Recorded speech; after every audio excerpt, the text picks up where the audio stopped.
The movie tells the story of a man named Jacob Harlan.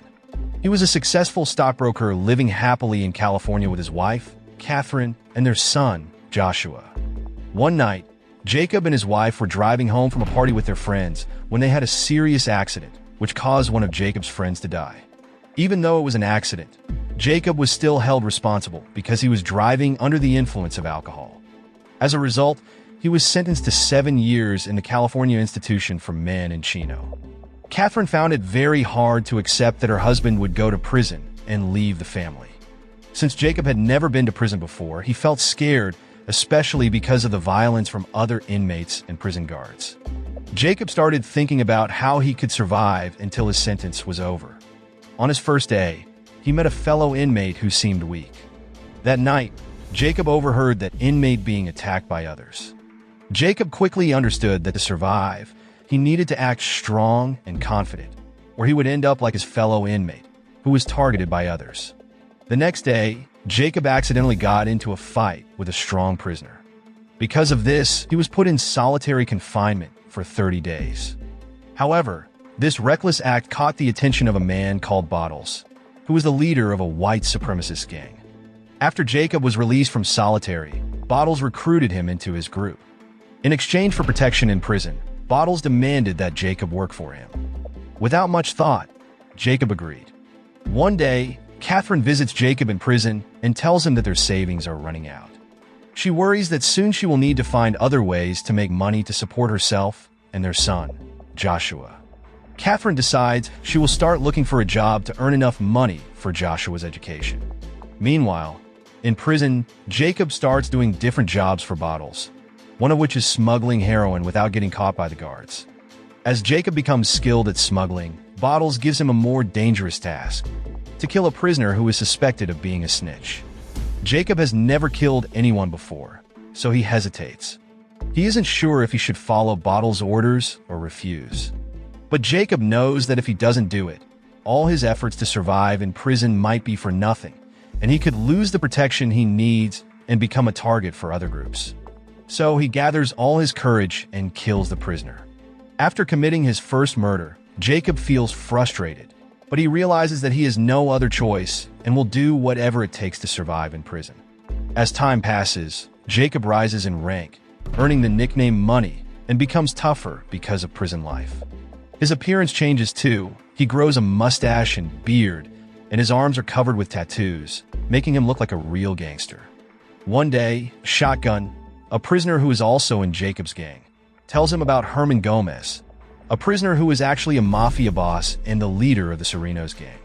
When a conflict breaks out between some of the most powerful gangs in prison, Jacob is forced to get involved. He sees this as a chance to earn Herman's trust. When another prisoner tries to attack Herman, Jacob quickly jumps in and kills the attacker right in front of Herman. This makes Herman feel like he owes Jacob his life, and it also earns Jacob respect from other gang leaders. However, Jacob's actions were recorded by surveillance cameras, and because of this, his sentence is extended by 9 more years. When Catherine hears about this, she becomes even more upset. Jacob, feeling the weight of his situation, decides to cut off all communication with his family.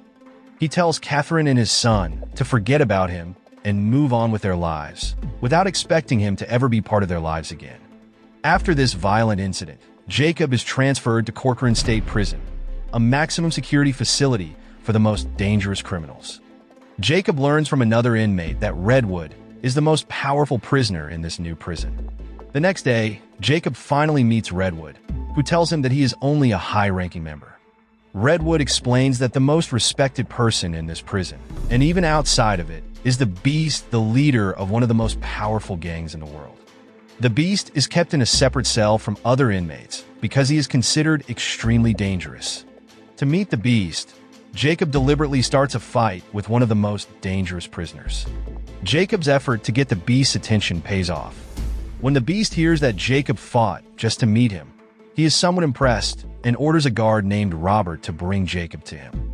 Even though the Beast is a prisoner, he is still able to control all his men outside the prison and run his business.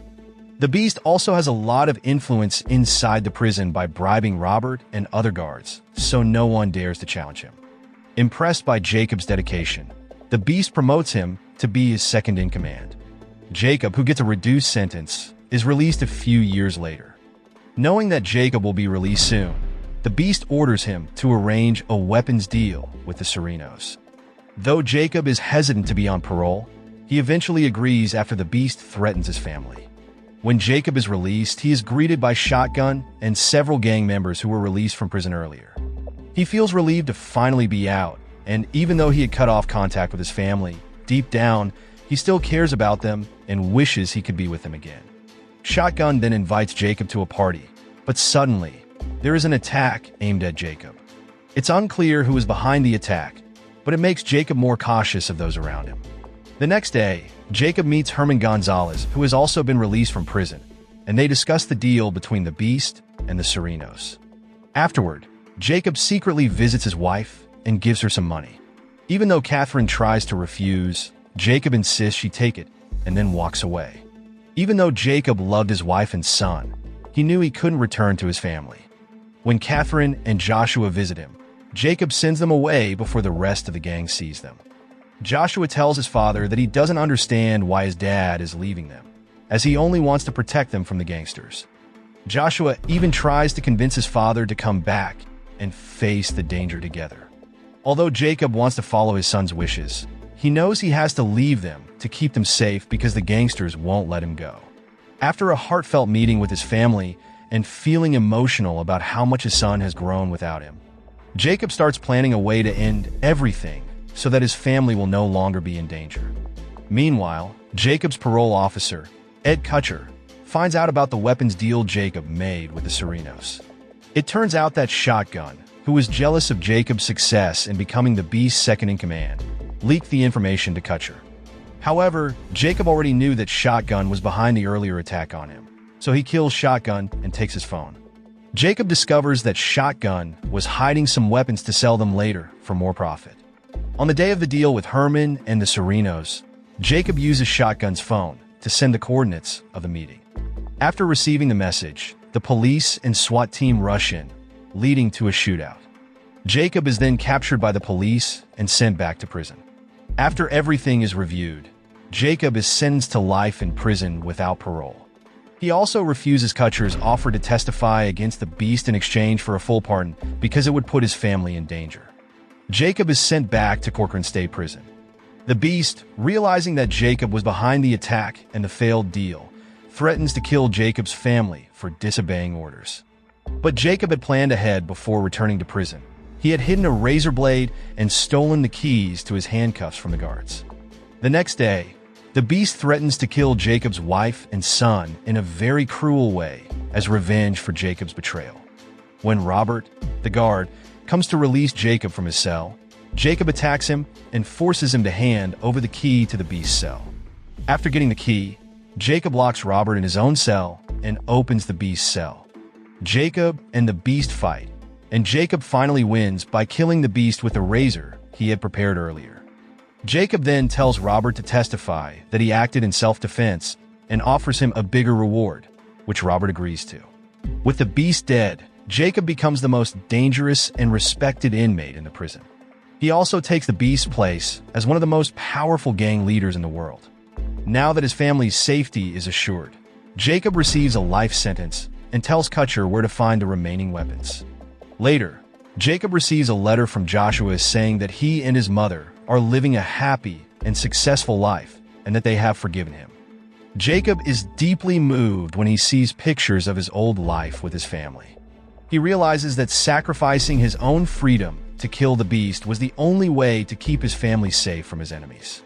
So the moral of the story is, if you ever find yourself in prison, maybe skip the career in finance and avoid making new friends, because apparently, it only takes one bad decision to become a tattooed kingpin with a lifetime subscription to prison life.